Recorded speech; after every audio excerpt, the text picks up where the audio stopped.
Okay, so as you can see, the Jeep is undergoing something. What could it be undergoing? That's a hint right there. So I'm gonna take the wheels off and not video that, because who wants to see somebody take wheels off? We've seen that. Okay, well, here's the whole kit laid out, and I've got to take a break and go up to Napa because I have mostly standard wrenches and sockets, and even though this is quote unquote American made, everything's millimeter. So, to be continued. Okay, the wheels are off, Jeep's on jack stands, rear end is up in the air. So now we're going to disconnect the shock mounts.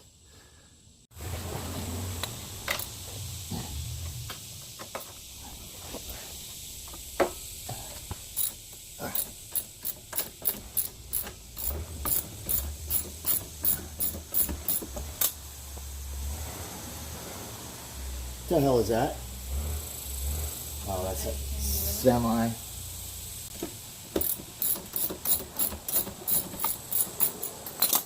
Okay, take a little shock bracket off.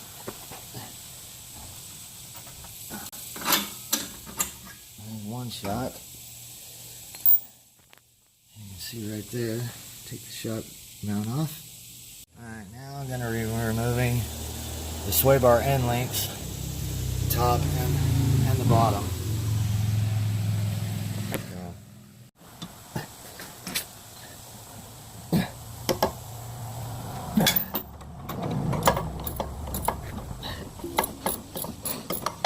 And I picked the most humid day of the week to do this. Basically, I'm sweating right now. Now, the lower sway bar disconnect. Sway bar end links.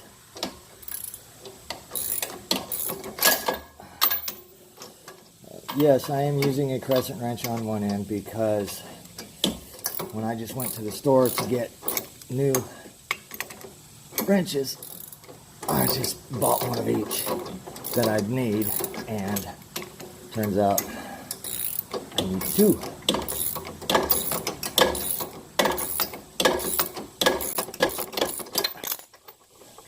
So, alright. So, we've disconnected the shock mounts at the bottom, the sway bar end link. Still got to figure out why this top one isn't coming undone yet, but I'll figure it out here in a second. Okay, so for anybody doing this, I was cranking away on the sway bar end link on this nut right here, that guy right there, and it just was turning. Reason being is, as you can see, there's an Allen screw right there on the end of the nut. You have to put an Allen wrench in there and then use a wrench to loosen the bolt, and it'll come right off. Okay, now that we've done all that, I'm going to drop the axle down. That way the rear end can drop, and hopefully I'll have enough to get the springs out. So,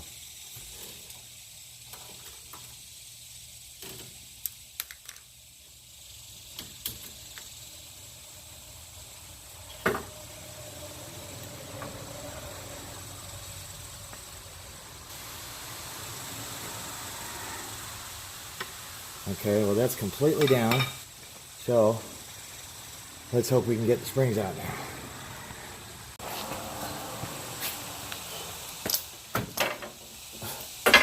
Okay, no worries there.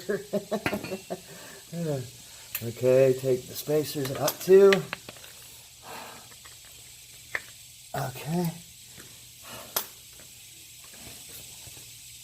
Okay, so here we've got the bump stops that go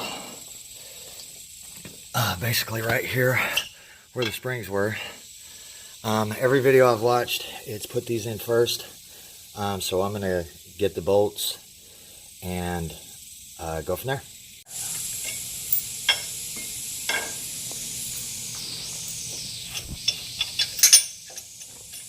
Hopefully this is the way it's supposed to go.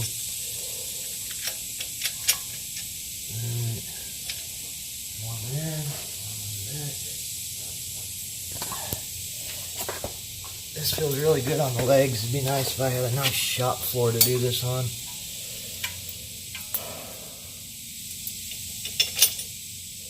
But since my hot rod shop closed and moved to Dallas, yes, they're still open. They're just in Dallas now. Pretty much I'm stuck doing this kind of shit myself now. But that's okay. Okay, then we'll tighten these up. You don't need to watch me do that because... Okay, so all it says in the directions and on the video is install the sway bar, supplied sway bar end link. But as you look way down here, I mean, I know I've got to jack the rear end up, but it's giving me less length than the stock one. And not really sure if these are the right bolts or not, or I don't know. Kind of confused right now. So now I'm going to be installing this. This will go up there, that side up, if I can get it to go in there, like so. Okay, get it centered up, hopefully. Now, according to the videos I've watched, it'll self-center when you tighten everything down. So, okay, now we take this bolt, put it right through there like that. And I've got to get up under here and screw that into the piece that I just put in. And do it all completely by hand and hope for the best. That I can find the hole. Well, you're not going to be able to get it, babe. Just film from the back. But it's not. No. Of course. Because why would it?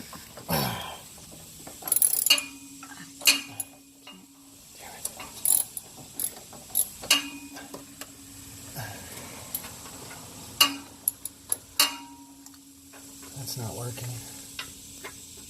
It is. God damn it. Had it. Basically, that's what it looks like when it's finished. It's all cranked down, tightened up. So, now I'm trying to get the coil spring in, which isn't working very well. Okay, let's try that. Okay, well, that went easy. Alright, no problem. Same thing on the other side. Oh, shit. Okay. Let's try. Okay. Hey, guess what? That one went right in too. Okay.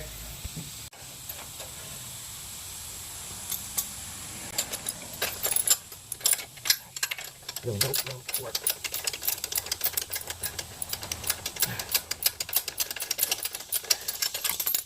Damn it.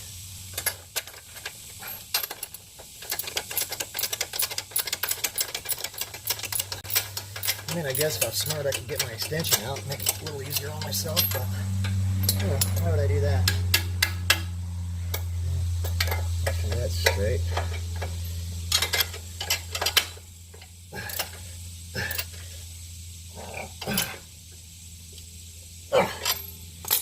Thank God, because I didn't really say anything in the video about which end goes which, but it looked like the shock bracket was pointing backwards, so that's the way I'm putting it on.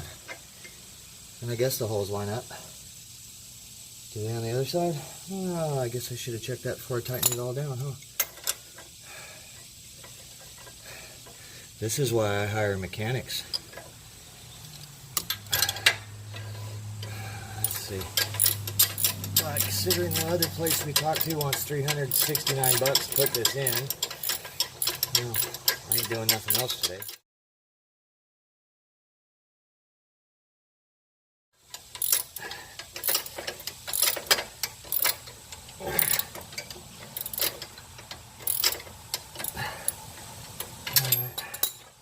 Before this gets too far, I need to put a bolt through here to make sure it's gonna line up. And once I do that, I can't get a ratchet on it. Of course. And what's the one wrench I don't have? The 18. There is a sleeve right here, which I will take this off and show you. This is the factory bolt. This is a sleeve that comes with the kit. The sleeve's got to go in here.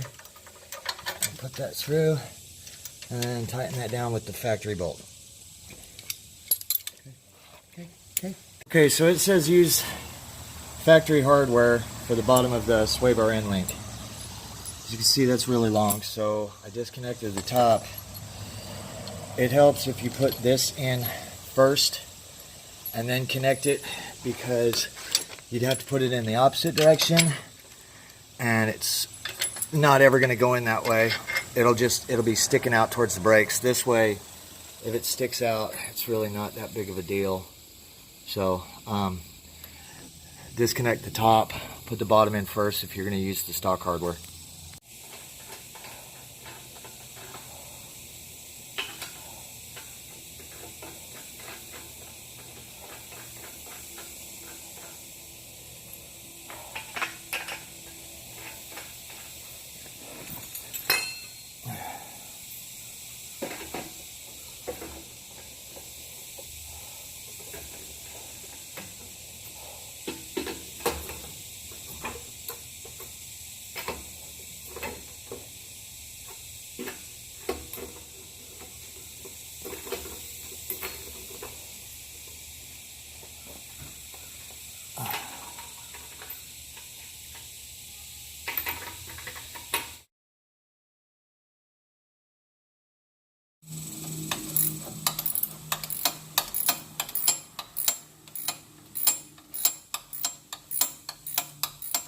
You will need an open-ended wrench to get into the back part of this. Okay. OEM bolt, save that. Okay. Now we'll take off the top, which, yep, it's got to do the Allen part, so.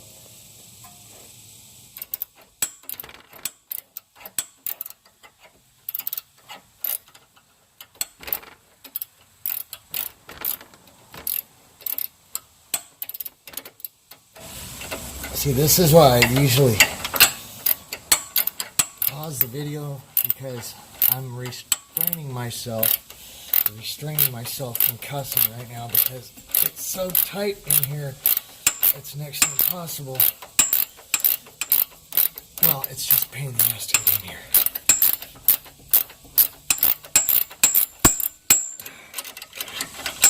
And we got it. And there you go. There's the top of the sway bar end link off. So I just need to get a pry bar. There we go. See?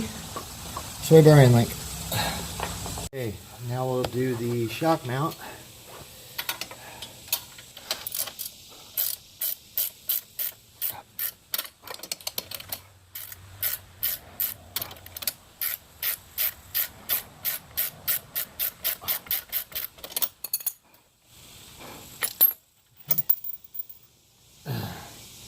Alright, now I need to jack up the shock a little bit.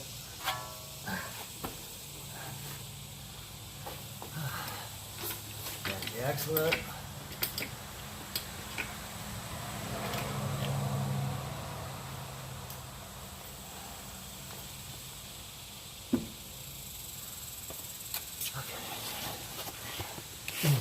Okay, right now I'm taking off this brake line bracket here, because if I don't, trying to get up into the bump stop or the coil spacer, get the bolt in there, it'll just be impossible. So let's try and get this guy out.